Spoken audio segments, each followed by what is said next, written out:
तो प्रश्न नंबर दूसरा देखो, इसमें कह रखा है कि ए बी सी डी एक चतुर्भुज है। यहाँ पर ये आकृति दे रखी है और कहा है कि ए बी सी डी हमारा एक चतुर्भुज है जिसमें ए डी बराबर बी सी है और ए डी भुजा, ये वाली भुजा हमें बराबर दी है बी सी के।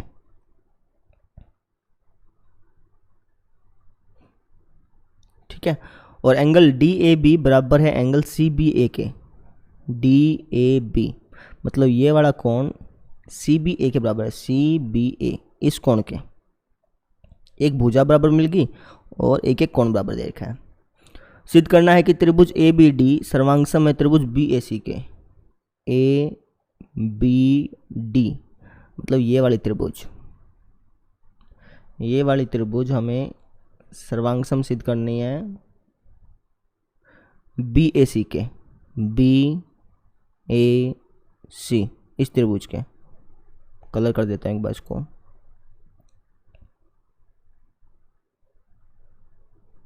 हमें इन दोनों त्रिभुजों को, ए बी डी को और बी ए सी को, इन दोनों त्रिभुजों को सर्वांगसम सिद्ध करना है। ठीक है, अच्छा सर्वांगसम कैसे सिद्ध किया जा सकता है, इसके हमने रूल पढ़े थे। अब भाई दो त्रिभुजों को अगर आपने सर्वांगसम सिद्ध करना है तो आप 3 रूल लगा सकते हो, 3 में से कोई भी एक लगा लो, उसके बाद दोनों के दोनों त्रिभुज आपके सर्वांगसम हो जाएंगे। एक रूल हमने पढ़ा था साइड एंगल साइड का, एक एंगल साइड एंगल का और एक एंगल एंगल साइड का। ठीक है, अब हम देखते हैं कि इनमें से कौन सा रूल इसमें लगेगा। तो सबसे पहले तो एक काम कर लेते हैं ना, इनको अलग अलग बना लेते हैं, क्योंकि यहाँ पे ये दोनों मिक्स हैं, है ना, तो समझ में नहीं आ रहा इनको। तो मैं ए बी डी को अलग बनाता हूँ एक बार। ये कुछ ऐसे बन गई, फिर ये है हमारा ए बी डी। इसी तरीके से मैं ए बी सी को अलग बना लेता हूँ। तो ये कुछ हमारा ऐसे है ना, ये है हमारा ए बी सी। ठीक है, इन दोनों त्रिभुजों को सर्वांगसम सिद्ध करना है, हमारे पास ये रूल्स हैं। अब इनमें से कौन सा रूल लगेगा। अब क्वेश्चन में दे रखा है कि ए डी बराबर है बी सी के, ये तो क्वेश्चन में दिया हुआ है, और कहा गया कि ये वाला एंगल डी ए बी बराबर है इस एंगल के, एंगल सी बी ए के। ठीक है, तो एक एंगल भी बराबर हो गया। तो हम ये वाला फॉर्मूला लगा सकते हैं, साइड एंगल साइड वाला, क्योंकि एक तो साइड बराबर होगी दोनों में, एक एंगल बराबर हो गया दोनों में। तो अगर एक और साइड मिल जाए जो बराबर हो तो हम इस फॉर्मूले की मदद से कह सकते हैं कि दोनों त्रिभुज हमारी सर्वांगसम है। ठीक है, तो अगर हम देखें यहाँ पर भी ए बी है, इस त्रिभुज में भी ए बी है और इस त्रिभुज में भी ए बी है, तो ये दोनों तो बराबर होंगे, ऑब्वियस सी बात है, कॉमन है ना। इसमें भी ए बी है, इसमें भी ए बी है, तो ये दोनों बराबर हो गई। तो मैं कह सकता हूँ साइड एंगल साइड से ये दोनों त्रिभुज आपकी सर्वांगसम हो गई। बात समझ में आ गई। और जब त्रिभुज सर्वांगसम हो जाती हैं, इसका मतलब क्या है कि भैया ये जो दूसरी त्रिभुज है ना, ये कॉपी है, ये वाली त्रिभुज इस त्रिभुज की कॉपी है, इसका मतलब ये हुआ।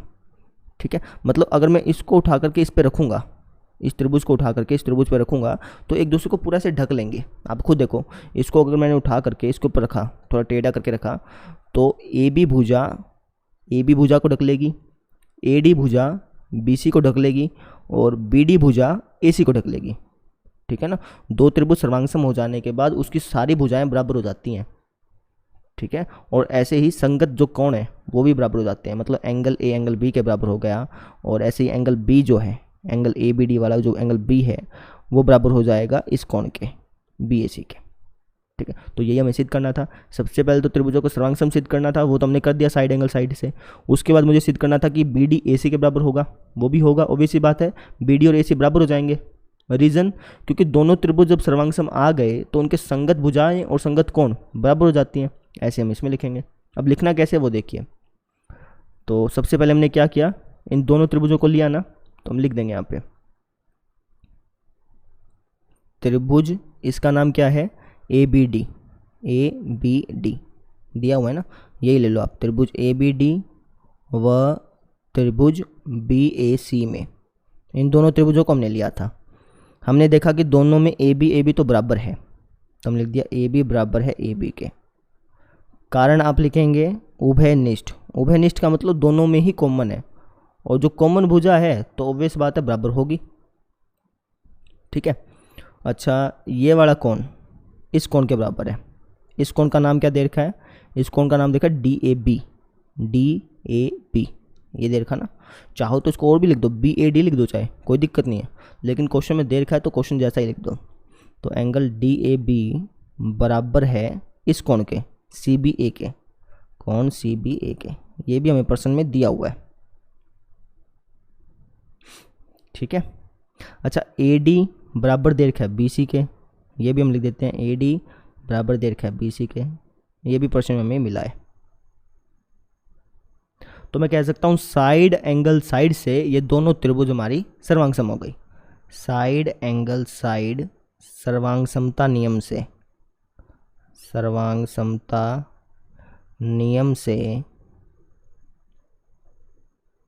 ये वाली त्रिभुज इस त्रिभुज के सर्वांग सम हो गई, ठीक है। इसका नाम क्या भाई, इसका नाम है त्रिभुज ए बी डी, सर्वांग सम हो गई त्रिभुज बी ए सी के। और जब दो त्रिभुज सर्वांग सम हो जाते हैं तो उनके संगत भुजाएं और संगत कोण अपने आप ही बराबर हो जाते हैं। तो मुझे सिद्ध करना है कि बी डी बराबर है ए सी के, तो ऑब्वियस सी बात तो होगा बी डी और ए सी तो बराबर होंगे ना। जब मैं इसको इसके ऊपर रखूंगा तो बी डी और ए सी एक दूसरे के ऊपर ढक जाएंगे, इसका मतलब बी डी और ए सी क्या हो जाएंगे, बराबर। तो आप लिखेंगे यहाँ पे बी डी बराबर होगा ए सी के, बस रीजन लिख देना आप सी पी सी टी से, ठीक है। सीपीसीटी का मतलब क्या है, इसको इंग्लिश में बोलते हैं corresponding parts of congruent triangles. मतलब जब दो ट्राइंगल कॉन्ग्रेंट हो जाती हैं, कहने का मतलब जब दो ट्राइंगल सर्वांगसम हो जाती हैं तो उनके संगत भाग कोरस्पॉन्डिंग जो पार्ट्स हैं वो बराबर हो जाते हैं, ठीक है। अब इसी तरीके से मुझे सिद्ध करना है एंगल ए बी डी बराबर है एंगल बी ए सी के, ये भी होगा। आप सिंपल लिख दें एंगल ए बी डी बराबर है एंगल बी ए सी के, ठीक है ना। ए बी डी कहाँ है भाई, ये वाला, ये कोण इस कोण के बराबर होगा। जब मैं इसको उठा करके टेढ़ा करके यहाँ पर रखूँगा तो एंगल बी एंगल ए ये दोनों एक दूसरे को ढक लेंगे ना, तो ये दोनों बराबर हो जाएंगे एक दूसरे के, ठीक है। रीजन आप सिंपल लिख देना सीपीसीटी से। तो इस तरीके से करना है। हमने क्या किया, इन दोनों त्रिभुजों को सर्वांगसम सिद्ध किया, सर्वांगसम हो जाने के बाद ये दोनों अपने आप ही आ गए, रीजन सीपीसीटी कर लेंगे। तो इस तरीके से करना था। अब देखिए प्रश्न नंबर तीसरा,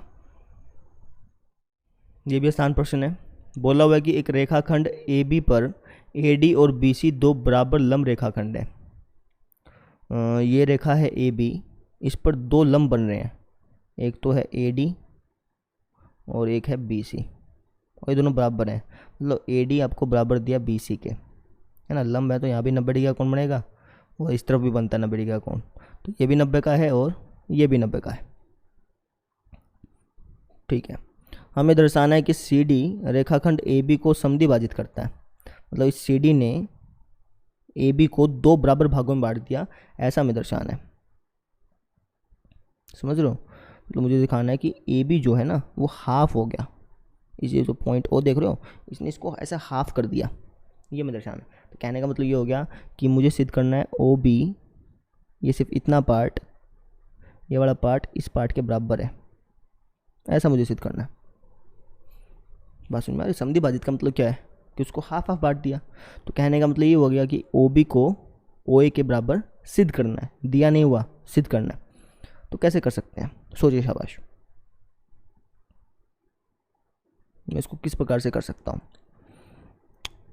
तो अगर एक काम करूँ, मैं त्रिभुज ले लूँ ओ डी ए, ठीक है, और एक त्रिभुज ले लूँ मैं ओ सी बी।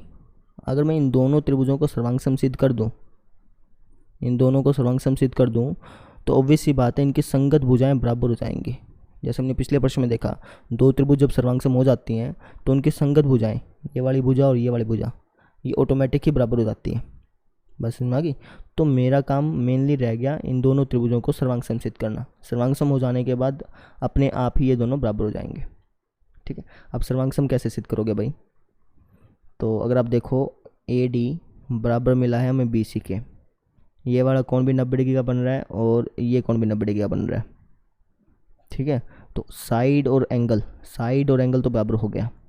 अच्छा एक बात देखो, ये वाला कोण और ये वाला कोण, ये कोण भी बराबर होंगे, शीर्षाभिमुख कोण है जो कि बराबर होते हैं। तो एंगल साइड से मैं कह सकता हूँ कि दोनों त्रिभुज हमारी सर्वांगसम है, ठीक है। सर्वांगसम हो जाने के बाद अपने आप ये भुजाएं बराबर हो जाएंगी। ठीक है, अब लिखना कैसे है देखो, आप लिखना है यहाँ पे त्रिभुज कौन कौन सी ली है, एक तो ये ली है OAD, व त्रिभुज इसका नाम OBC में। देखो जब त्रिभुज का आप नाम दो ना, यहीं से आप ठीक ठीक नाम दे दो। कैसे नाम दोगे, देखो OAD लिया ना, अब पहले यहाँ था फिर 90 पे गया फिर ऐसे गया, तो इसका भी यहाँ पे ऐसे नाम दो, यहाँ था फिर इसके बाद 90 पे गया फिर ऐसे। ठीक है, फिर गलती नहीं आएगी आपकी। ठीक, उन्होंने कहा क्या कहा कि भैया ये वाला एंगल इस एंगल के बराबर है, इसका नाम DOA, एंगल DOA बराबर है इस कोण के, इसका नाम एंगल BOC के। रीजन आप लिखेंगे शीर्षाभिमुख कोण।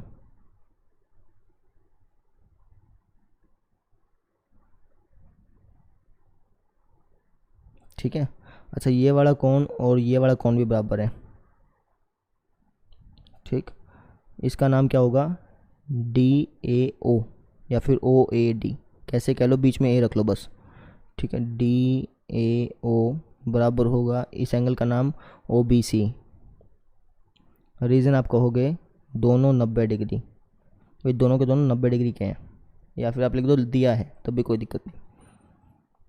ठीक है, अच्छा ये वाली साइड AD भुजा BC के बराबर दे रखी है, AD बराबर BC, ये तो हमको प्रश्न में दिया है। तो एंगल साइड से, एंगल साइड सर्वांग समता नियम से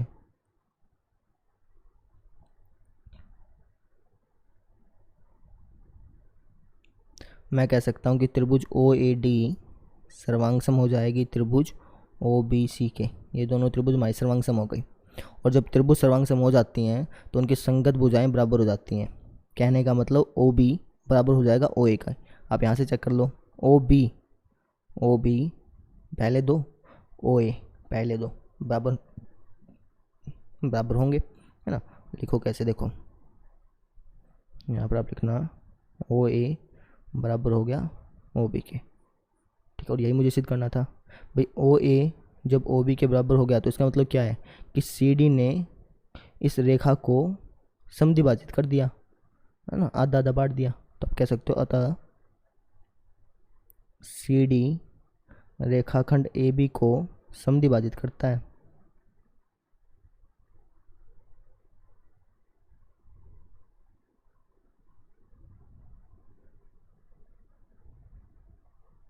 तो इस तरीके से हमने करना था। वापस एक बार रिकैप कर देता हूँ, इन दोनों त्रिभुजों को हमने सर्वांग समसिद्ध किया। सर्वांग समसिद्ध करने के बाद ये दोनों भुजाएं अपने आप में बराबर हो गई। तो हमने कह दिया कि CD ने AB को समद्विभाजित कर दिया, आधा आधा बांट दिया। कर लेंगे। अब देखते हैं प्रश्न नंबर 4। प्रश्न नंबर 4 देखो, ये भी बहुत आसान प्रश्न है। क्या लिखा है कि L और M दो समांतर रेखाएं हैं। यहाँ पर L और M हैं, ये दोनों समांतर रेखाएं दे रखी हैं, जिन्हें समांतर रेखाओं P और Q का एक अन्य युग्म प्रतिच्छेदित करता है। P और Q ये भी समांतर रेखाएं हैं, मतलब ये रेखा इसके समांतर है, ये वाली रेखा इसके समांतर है। ठीक है, तो आप कह सकते हो कि ये समांतर चतुर्भुज बन गया, है ना, जिसमें आमने सामने की भुजाएं समांतर हों तो उसको हम बोलते हैं समांतर चतुर्भुज। तो हमारे यहाँ पर ABCD एक समांतर चतुर्भुज बन गया। बात सुन रहे, समांतर चतुर्भुज की खास बात होती है, इसके आमने सामने की भुजाएं समांतर भी होती हैं और बराबर भी होती हैं। ठीक है, ऐसे आमने सामने कोण बराबर होते हैं। ठीक, चलो देखते हैं कि क्या क्या कि त्रिभुज ABC सर्वांग सम है त्रिभुज CDA के, ऐसा दर्शाना है। त्रिभुज ABC मतलब मुझे इस त्रिभुज को ABC को सर्वांग सम दिखाना है CDA के, इस त्रिभुज के CDA के। अब कैसे दिखा सकते हैं, तो मैंने अभी आपको बताया कि भी समांतर चतुर्भुज की आमने सामने की भुजाएं और कोण बराबर होते हैं, है ना। तो मैं कह सकता हूँ कि BC बराबर होगा AD के, है ना। इसी तरीके से AB बराबर होगा CD के, आमने सामने बन रही हैं भुजाएं तो बराबर तो होंगी। और ये वाला कोण angle A B C angle C D A के बराबर पाएगा, ठीक है ना। Angle A B C angle C D A के बराबर पाएगा। समांतर चतुर्भुज है तो आमने सामने के कोण भी बराबर होंगे, तो साइड एंगल साइड से ये दोनों त्रिभुज हमारी क्या आ जाएंगे, सर्वांग सम आ जाएंगे। और यही हमें करना था, ठीक है। तो पहले आप खुद ब खुद लिखिए और उसके बाद ना लिखा जाए तो आप देख लीजिएगा। तो मैं लिखता हूँ यहाँ पे हल, ठीक है। सबसे पहले आपको बताना पड़ेगा कि ए बी सी डी एक समांतर चतुर्भुज है। कैसे बताओगे, हमें दिया एल और एम दो समांतर रेखाएं हैं, है ना। तो लिख दो एल समांतर एम है तथा पी और क्यू भी क्या है, समांतर रेखाएं। पी समांतर क्यू है जो एक दूसरे को प्रतिच्छेद करते हैं, मतलब एक दूसरे को काटते हैं, दूसरे को प्रतिच्छेद करते हैं, ठीक है। तो हम क्या कह सकते हैं, तो ए बी सी डी, जो ए बी सी डी है वो एक समांतर चतुर्भुज है, एक समांतर चतुर्भुज है। समांतर चतुर्भुज में आमने सामने की भुजाएं समांतर भी होती हैं और बराबर भी होती हैं, ठीक है। इसलिए हमने कहा चलो ए बी सी डी समांतर हो गया, तो मैं कह सकता हूँ कि बी सी बराबर ए डी होगा और ए बी बराबर सी डी होगा। तो आपने त्रिभुज कौन सी ली, एक तो ये वाली और एक ये वाली। इसका नाम दे रखा है ए बी सी, वैसे कुछ भी नाम दे दो, लेकिन जैसे प्रश्न में दे रखा है वैसे ले लेना, आसान रहेगा। तो कहेंगे त्रिभुज ए बी सी व त्रिभुज सी डी ए में हम क्या देख रहे हैं कि भैया बी सी बराबर है ए डी के, समांतर चतुर्भुज की सम्मुख भुजा, समांतर चतुर्भुज की सम्मुख भुजा हमेशा क्या होती है, बराबर होती है, ठीक है। इसी तरीके से ए बी बराबर होगा सी डी के, रीजन सिंपल, समांतर चतुर्भुज की सम्मुख भुजा। ऐसे ये वाला कौन, एंगल ए बी सी बराबर होगा सी डी ए के, एंगल ए बी सी बराबर होगा एंगल सी डी ए के। रीजन समांतर चतुर्भुज के सम्मुख कोण, पूरा लिख देना इसको तो, ठीक है। सम्मुख कोण क्या होते हैं, हमेशा बराबर होते हैं। तो मैं कह सकता हूँ साइड एंगल साइड से, साइड एंगल साइड सर्वांग समता नियम से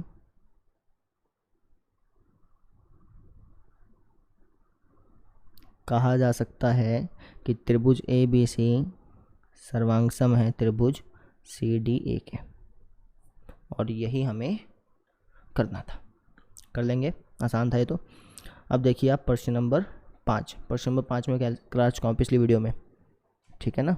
उसका मैं लिंक दे दूंगा डिस्क्रिप्शन में, वहाँ जाकर आप चेक कर लीजिएगा, ठीक है। तो प्रश्न नंबर आप 6 देखिए पहले। तो प्रश्न नंबर 6 देखो, इसके अंदर आकृति देखिए थोड़ी सी ऐसे मतलब गुचल मुचल सी आकृति है ना। तो इसमें कहा है कि ए सी बराबर ए ई है, ए सी बराबर दे रखा आपको ए ई के, ये आपको बराबर मिला हुआ है, ठीक है। ए बी बराबर ए डी है, ए बी बराबर है ए डी के, और एंगल बी ए डी बराबर है एंगल ई ए सी के। इसमें थोड़ा सा ध्यान देना, एंगल बी ए डी मतलब ये वाला कौन, देख रहे हो, सिर्फ इतना कौन, पूरा नहीं हुआ, बीच में गैप है, ठीक है ना। बी ए डी ई ए सी के बराबर है, ई ए सी मतलब इस कोण के, ठीक। हमें दर्शाना है बी सी बराबर डी ई, बी सी मतलब ये वाली भुजा बराबर डी ई, इस भुजा के, इन दोनों भुजाओं को बराबर दिखाना है। अब कैसे दिखा सकते हैं, सबसे पहले देखते हैं भाई बी सी कौन सी त्रिभुज में बन रहा है। तो अगर आप देखो बी सी अपना बन रहा है इसमें ए बी सी में बन रहा है ना ये, ठीक है, इस त्रिभुज में बन रहा है बी सी। और डी ई देखो किस में बन रहा है, डी ई बन रहा है अपना ए ई डी में बन रहा है, बस समझ में आ गई, ठीक है। तो एक काम करते हैं, इनको अलग बना लेते हैं, ऐसे तो हमें समझ में नहीं आएगा। तो एक है हमारा ए बी सी जो कुछ ऐसा ए बी सी, और दूसरा हमारा ए ई डी, रेड से बनाता हूँ मैं इसको, ए ई डी, ये कुछ ऐसे है ना, इसका नाम दे दो आप ए ई डी। ठीक। अच्छा, अगर मैं इन दोनों त्रिभुजों को सर्वांग सिद्ध कर दूं तो ऑटोमेटिक ही बी सी डी ई के बराबर हो जाएगा। बड़ा जो बी सी है ये डी ई के ऑटोमेटिक बराबर हो जाएगा। जो त्रिभुज सर्वांग हो जाएंगे तो इसके संगत भाग अपने आप बराबर हो जाते हैं ना। तो इन दोनों को सर्वांग कैसे सिद्ध करूँ?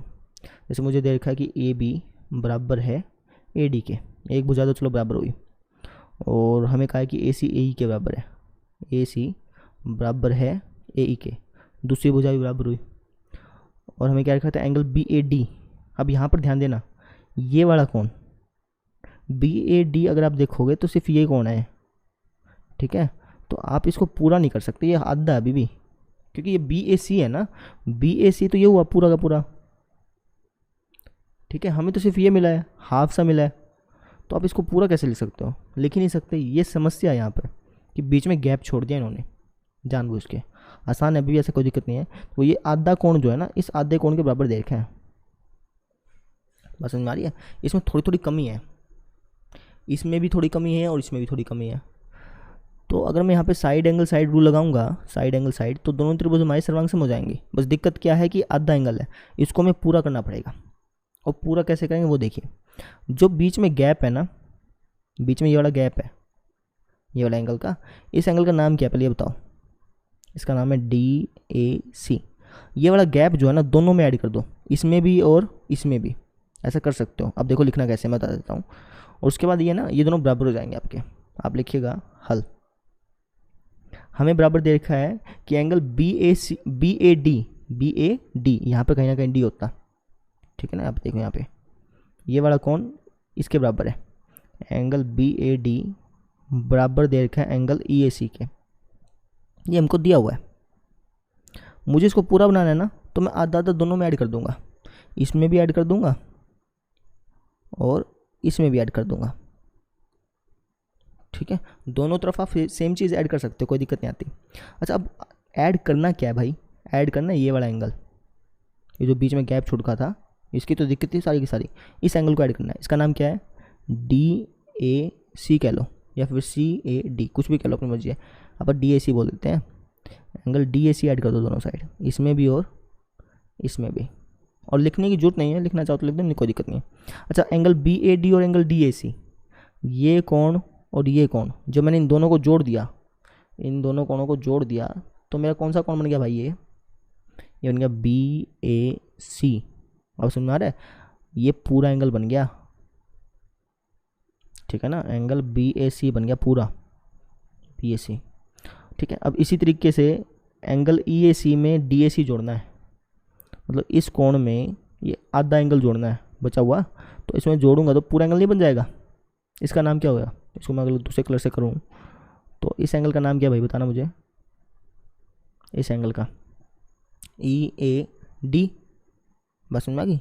ई ए डी पूरा एंगल हो गया हमारा ये, तो इसको कहते हैं ई ए डी, ठीक है। जब भी आपको क्वेश्चन मिल जाए जिसमें थोड़ा सा गैप रह रहा हो, एंगल्स में थोड़ा सा गैप रह रहा हो, तो दोनों में आधा आधा जोड़ दो, जोड़ने के बाद अपने आप ही पूरा हो जाएगा, है ना। तो ये हमारा बराबर आ गया। अब हमें कोई दिक्कत ही नहीं है। अब मैं कहूँगा त्रिभुज ए बी सी व त्रिभुज ए ई डी में, और हमारा काम हो जाएगा। पहले आप खुद ब खुद लिख लें, ठीक है। मैं लिख दूँगा त्रिभुज ए बी सी व त्रिभुज ए ई डी में, ठीक है। अच्छा, इसका नाम थोड़ा ध्यान से देना था भाई, गलती तो नहीं कर दी। देखें, ए बी किसके बराबर था? ए डी के ना, तो आप ए ई डी मत नाम दो, यहीं पर आपका नाम ठीक कर लो, ए डी ई नाम देना इसका, समझ रहे हो? क्योंकि ए बी ए डी के बराबर है, इसलिए मैंने नाम ठीक कर लिया इसको पहले से। तो मैं क्या लिख दूँगा भैया? ए बी बराबर है ए डी के, प्रश्न में दिया था, ठीक है। और एंगल बी ए सी बराबर है एंगल डी ए ई के। अभी सिद्ध किया, अभी हमने क्या किया? सिद्ध किया है, ठीक है। और ये वाली भुजा इस भुजा के बराबर दे रखी थी, ए सी बराबर है ए ई के, ये हमको दिया है। तो साइड एंगल साइड से, साइड एंगल साइड सर्वांग समता नियम से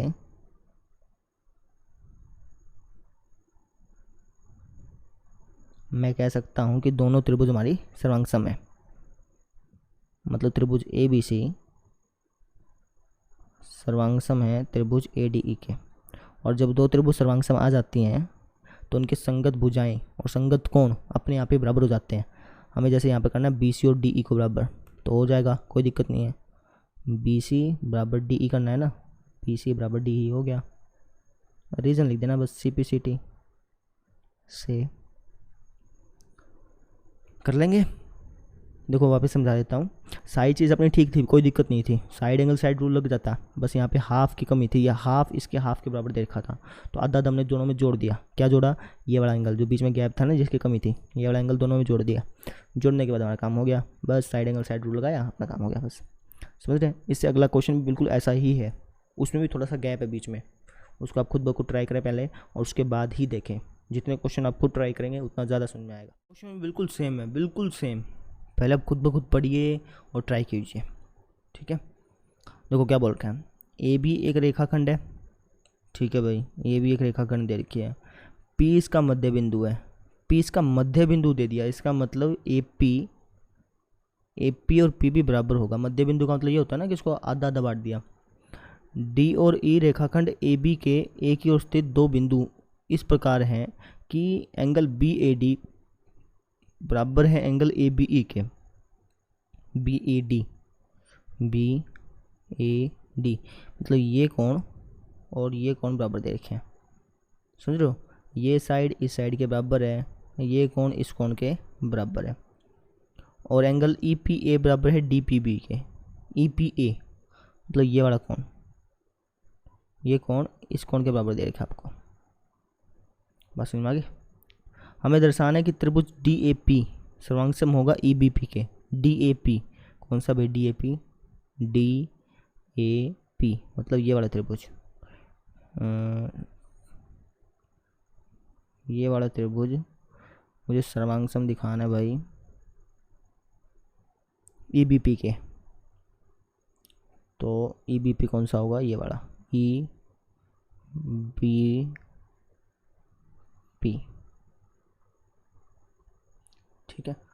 तो इन दोनों त्रिभुजों को सर्वांग सम दिखाना है, कोई दिक्कत नहीं है। अब यहाँ पर समस्या क्या है? वही पिछले वाली कि बीच में गैप छूट रहा है, समझ रहे हो ना। तो मुझे क्या करना पड़ेगा, इन दोनों एंगल्स में, जो दोनों एंगल्स आपको बराबर दे रखे हैं ना, इन दोनों में ये गैप वाला ऐड करना पड़ेगा, जैसे पिछले में किया। तो कैसे लिखूंगा बताना? अलग अलग बनाना चाहो तो बना भी सकते हो, और नहीं बनाओगे तब भी कोई दिक्कत नहीं है, वो तो मैं सिर्फ समझाने के लिए बना रहा था ना। तो आप क्या कह देना भैया, दोनों ये जो बीच वाला गैप है दोनों में ऐड कर दिया ना, तो मुझे बराबर दे रखा था ये वाला एंगल इसके बराबर, इसका नाम दे रखा है ई पी ए, एंगल ई पी ए बराबर दे रखा था डी पी बी के, है ना। E P A D P B के बराबर दिया है। अब मैं दोनों में ऐड कर देता हूँ ये वाला एंगल। अब इसका नाम क्या भाई? इस एंगल का, ये गैप वाला एंगल है ना, इसका नाम क्या है? इसका नाम है ई पी डी, ये बन रहा है ना ई पी डी। तो दोनों में ई पी डी ऐड कर दो, ई पी ए में भी ई पी डी ऐड कर दो, और इसमें भी ई पी डी ऐड कर दो। अब ये क्या बन जाएगा? एंगल ई पी ए और ई पी डी, ई पी ए मतलब ये कोण प्लस में ये कोण, जब मैंने इन दोनों को ऐड कर दिया तो मेरा बन गया एंगल ए पी डी, मतलब पूरा कोण, है ना, एंगल ए पी डी बन गया। इसी तरह डी पी बी में ई पी डी ऐड करूँगा तो इस कोण में ये कोण ऐड किया तो क्या बन गया? ये पूरा कोण, इसका नाम है ई पी बी। समझ रहे हैं आप? जैसे पिछले किया वैसा ही है, ठीक है। ये दोनों कोण हमारे बराबर आ गए। बाकी ये वाला कोण इस कोण के बराबर दे रखा था, और ये वाली साइड इस साइड के बराबर देखी थी, तो एंगल साइड एंगल से ये दोनों त्रिभुज हमारे सर्वांग सम हो जाएंगे। लिखोगे कैसे हो? देखो, त्रिभुज डी ए पी व त्रिभुज ई बी पी में ये कोण इस कोण के बराबर दे रखा है, इसका नाम है बी ए डी, ठीक है, बराबर दे रखा है ए बी ई के। एक मिनट रुकिए, हाँ, ए बी ई के, ये क्वेश्चन में हमको दिया है। अच्छा, एक बात का ध्यान रखिए, बताया नहीं था मैंने आपको, इसमें लिखा BAD, ऐसा BAD लिख दिया, और चाहे आप कह लो PAD, बात सेम ही है। चाहे BAD कहो चाहे PAD कहो, बात सेम ही रहेगी ना, क्योंकि एंगल तो आप यही ले रहे हो। ठीक है। अच्छा, ये वाली साइड इस साइड के बराबर दे रखी है, AP बराबर है PB के। रीजन आप लिख सकते हो मध्य बिंदु, क्वेश्चन में क्या लिखना, मध्य बिंदु, तो मध्य बिंदु लिख देना। और ये वाला कोण, इस कोण का नाम क्या है, एंगल APD, बराबर आ गया था अपना इस कोण के, इस कोण के, इसका नाम क्या है, EPB। ये भी हमने क्या किया, अभी सिद्ध किया ना, अभी सिद्ध किया।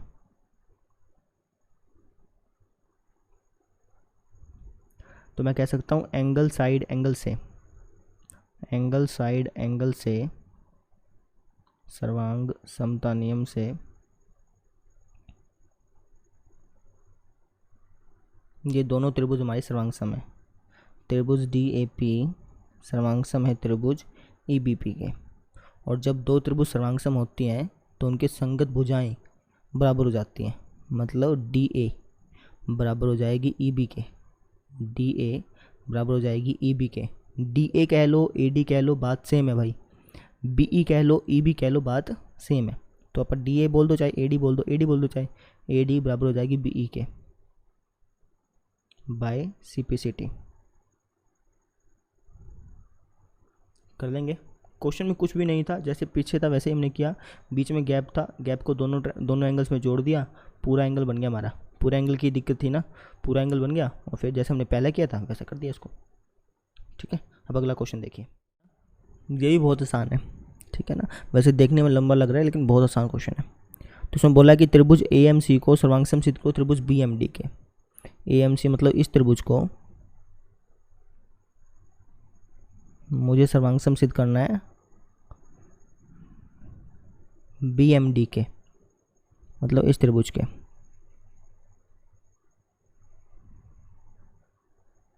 अब ये दोनों त्रिभुज कैसे सर्वांग सम सिद्ध कर सकते हैं, पहले इन्फॉर्मेशन पढ़ते हैं। बोल रखा है कि एक समकोण त्रिभुज ABC में जिसमें कोण C समकोण है, ये समकोण दे रखा है, मतलब 90 डिग्री एंगल है ये। M कर्ण AB का मध्य बिंदु है, M जो है वो मध्य बिंदु है AB का, AB का मध्य बिंदु है, तो इसका मतलब BM और AM बराबर हो गया। C को M से मिलाकर D तक इस प्रकार बढ़ाया गया है कि DM बराबर CM है, DM बराबर दे रखा है CM के।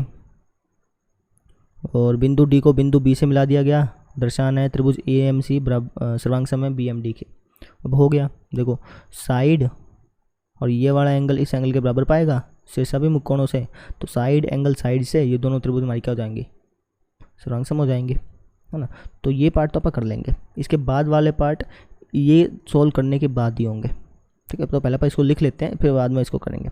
तो पहला आप करिए, पहला हम लिख रहे हैं दो त्रिभुज हमने ली AMC और BMD ना, तो त्रिभुज AMC व त्रिभुज BMD में इन दोनों त्रिभुजों में क्या देखा कि DM बराबर है CM और BM बराबर है AM। DM बराबर है CM, रीजन आप लिख दीजिए दिया है। ठीक है। अच्छा, ये वाला एंगल इस एंगल के बराबर है, इस एंगल का नाम है DMB। एंगल DMB बराबर अपना इसका नाम है AMC, एंगल AMC के। रीजन आप लिखिए शीर्षाभिमुख कोण,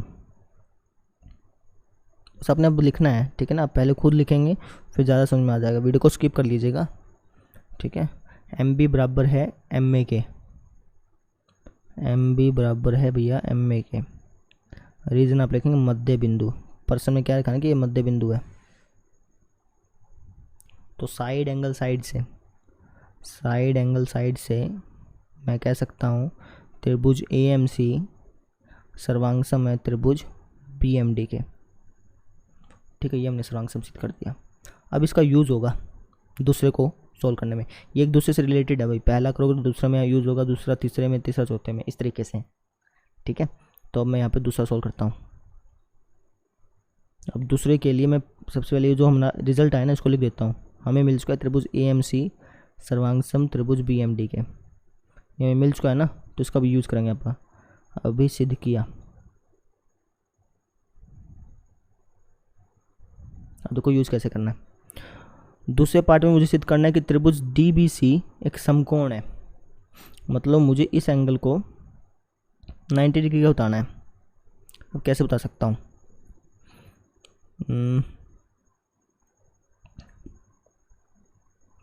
इस एंगल को 90 डिग्री बताना है ना अपने। सोचिए, पहले आप खुद सोचिए कैसे कर सकते हैं।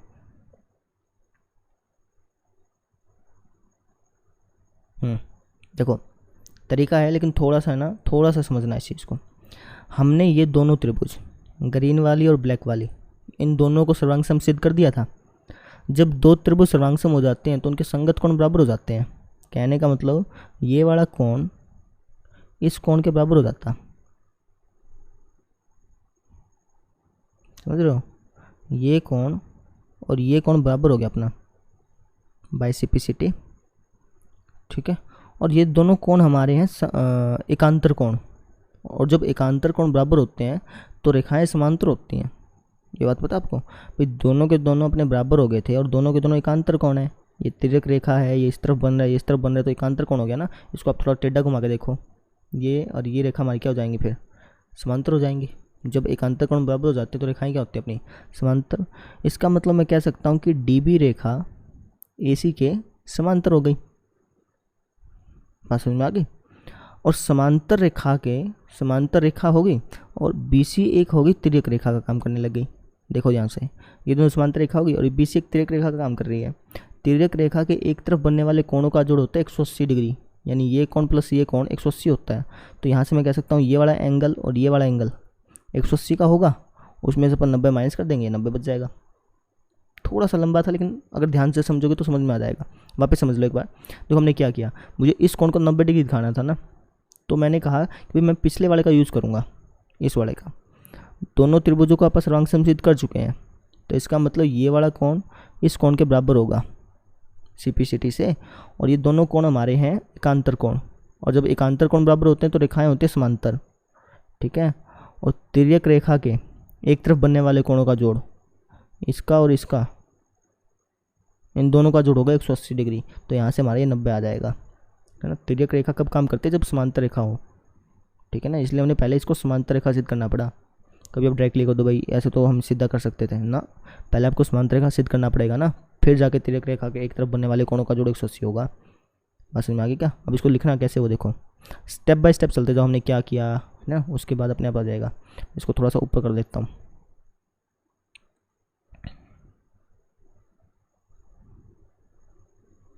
देखो भाई हमने लिखा था ये, अब इसकी मदद से मैंने कहा कि ये कोण इस कोण के बराबर होगा, ऐसे कहा था।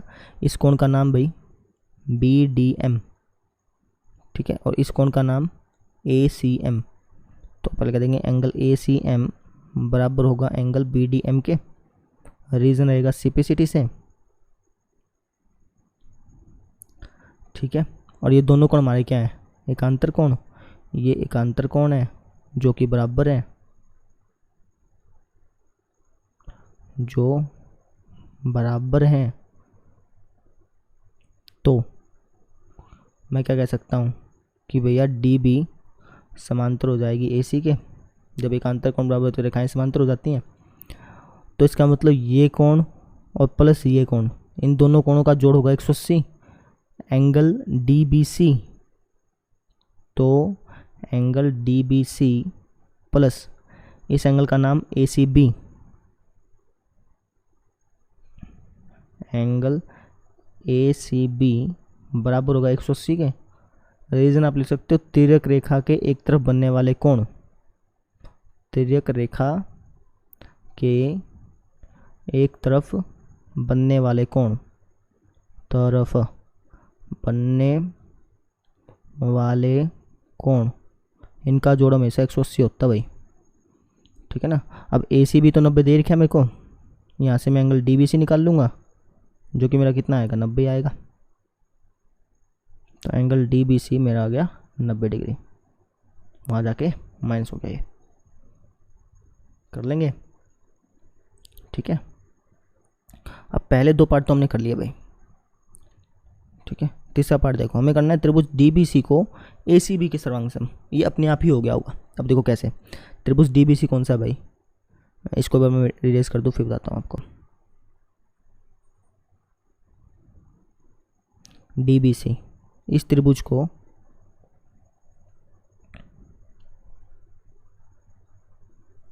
मुझे ACB के इस त्रिभुज के सर्वांग सिद्ध करना है ना। और ये हो गए कैसे देखो, अभी हमने कहा कि ये कोण और ये कोण दोनों 90 के हैं, तो ये दोनों बराबर हो गए दोनों त्रिभुजों में, ये वाला और ये वाला, ठीक है। अच्छा BC दोनों में ही कॉमन है, चाहे आप त्रिभुज ले लो DBC, चाहे आप त्रिभुज ले लो ACB, दोनों में BC तो अपने कॉमन है, ठीक है। और ये वाली भुजा इस भुजा के बराबर होगी, है ना, क्योंकि हमने क्या किया था, हमने सबसे पहले पार्ट में त्रिभुज AMC को BMD के सर्वांग सिद्ध किया था, इस त्रिभुज को इस त्रिभुज के। तो जब ये दोनों त्रिभुज सर्वांग होंगी तो ये वाली भुजा इस भुजा के बराबर हो ही जाएगी, ऑटोमेटिक बात है बाय CPCT। तो वहाँ से साइड एंगल साइड निकलाएगा, साइड एंगल साइड से दोनों त्रिभुज मारी आ गई सर्वांग। तो पहले आप खुद ब खुद लिखिए कि आप कैसे लिखेंगे और उसके बाद देखिए, ठीक है ना। तो एक काम करता हूँ, मैं इसको मिटा देता हूँ दूसरे वाले को, यहाँ पे अपन इसको यूज़ कर लेंगे। त्रिभुज AMC सर्वांग थी त्रिभुज BMD के, समझ रहे। देखो थर्ड पार्ट में इन दोनों का यूज़ होगा, ठीक है। ये सारे के सारे रिलेटेड हैं, पहला पार्ट किया तो दूसरा पार्ट हो पाया, दूसरा पार्ट किया तो तीसरा पार्ट हो पाया, इस तरीके से। तो त्रिभुज AMC सर्वांग में त्रिभुज BMD के अभी हमने सिद्ध किया था, अभी सिद्ध किया, तो इससे मेरा निकला है DB बराबर AC, AC जो है वो DB के बराबर होगा, रीजन रहेगा CPCT, ठीक है। तो ये हमें चाहिए था। अच्छा ये वाला कोण इस कोण के बराबर हमने अभी सिद्ध किया, दोनों 90 डिग्री के हैं, नहीं ये हमने 90 का किया, ये 90 का था ही, तो इसको लिखने की जरूरत नहीं है, वैसे लिखना चाहो तो लिख भी सकते हो, लेकिन अपन लिखेंगे नहीं, ठीक है। अपन सिंपल त्रिभुज ले लेंगे। अब त्रिभुज कौन सी लेनी है, DBC और ACB। त्रिभुज DBC व त्रिभुज ACB में, इन दोनों त्रिभुज में हम क्या देख रहे हैं कि भैया DB बराबर है AC के, अभी सिद्ध किया ये हमने ऊपर, ठीक है भाई। ये वाला कोण और ये वाला कोण बराबर है क्योंकि दोनों 90 डिग्री के हैं, इस कोण का नाम है DBC।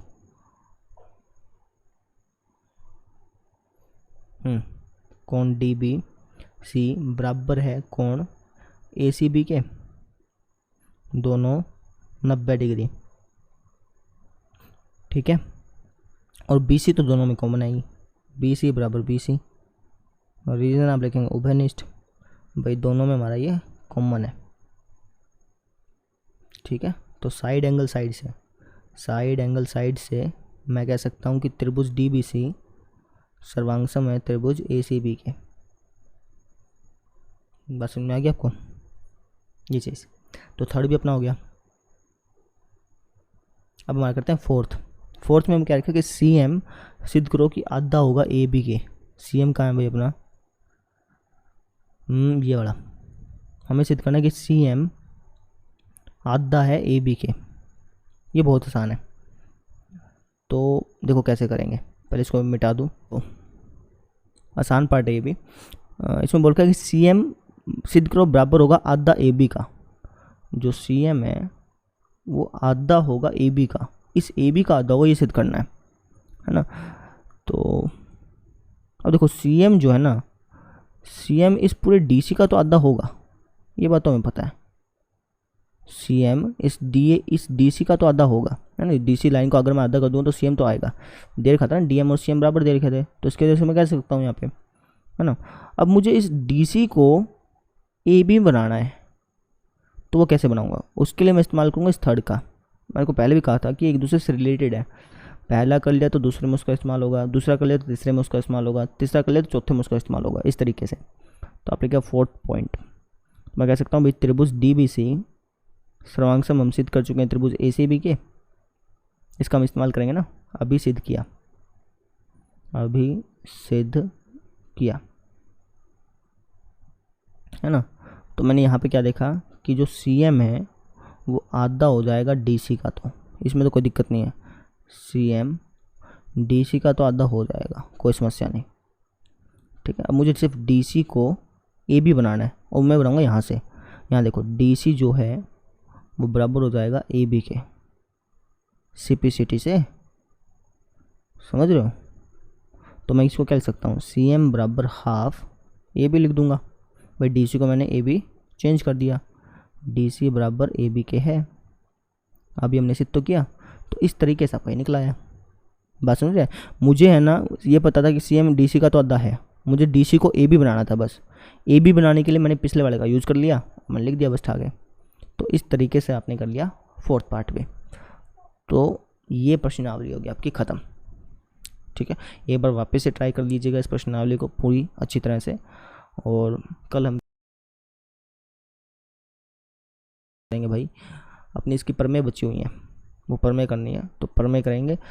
तो थैंक यू।